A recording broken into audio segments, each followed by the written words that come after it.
Hi, this is Molly. Welcome to my YouTube channel, Purpose, where we talk about just that. What's our purpose? Why are we even on this planet?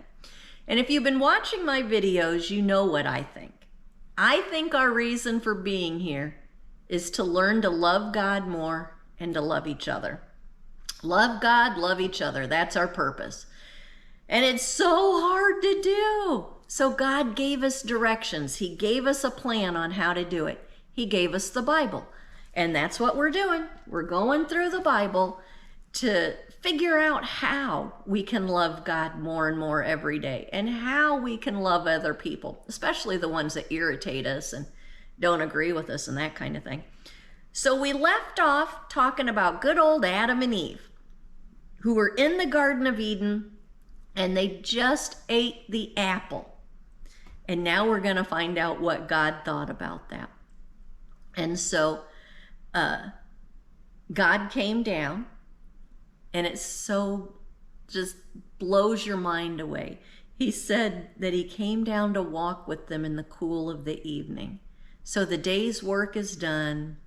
It's cool out, beautiful, and God came down to be with them, to hold their hand and walk with them.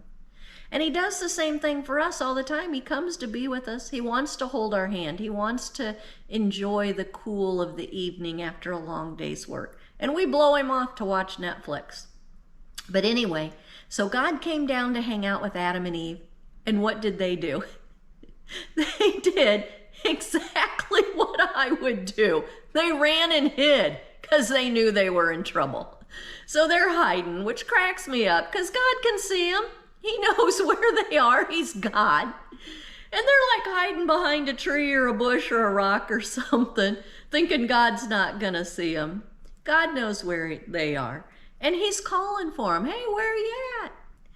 God knows what they did. He knows where they are. He knew they were going to do this before they did it. So why is he looking for them? Why is he calling for them? Why is he asking, hey, Adam, hey, Eve, where are you at, guys? When he knows where they are and he knows what they did. Well, I think the reason that he's looking for them is because he wants to give them a chance to come to him, to fess up, to say what they did, to ask for forgiveness. You know, I remember a time when my son was, he must have been 3 or 4 probably, and he was in preschool, and he had just learned how to write his name, Jacob.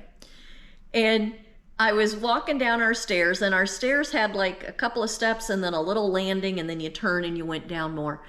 And right towards the bottom of the wall, in little kid handwriting, with, I don't know if it was a crayon or a marker or a pen or something, it said Jacob, like 3 or 4 times on the wall. He'd written his name on the wall. I knew he wrote it. How did I know? Because his sister was only 2. It wasn't her. And it wasn't me. And it wasn't my husband, his dad. So I knew it had to be him, unless somebody broke into our house, didn't take a thing, but wrote Jacob on the wall. It was him. So I called him and took him upstairs and showed it to him. And I said, did you write your name on the wall? And he looked at me so sweetly and he said, no, Mom, I didn't write that. Well, I knew he did, but I wanted him to confess it. I wanted to teach him that you can't lie. I wanted to teach him that you have to own up for your mistakes. So I wanted him to fess up to this. You know, I wanted him to do the right thing. So I gave him another chance. And I was like, Jake, are you sure you didn't write your name on the wall? And I wasn't sounding mad or angry. I'm giving him a chance. This time, what'd he do? He said, I think Megan did it. She was 2. She didn't write on the wall. It was him. My baby, my sweet little baby was looking me right in the eye and flat out lying to me. So he got in more trouble than he would have if he had just said, yeah, I wrote that there, Mom. Was I not supposed to? Or I'm sorry, yeah, it was me. whatever. He could have said anything just to own up to it, and he wouldn't have been in as much trouble. I think that's what God's doing here. I think he's trying to give Adam and Eve an out. Fess up. Tell me what you did, guys. So Adam stands up and he's like, yeah, I'm over here, God. And God said, what are you doing? What are you hiding for? And Adam said, well, I heard you coming and I was naked and that made me scared, so I ran and hid.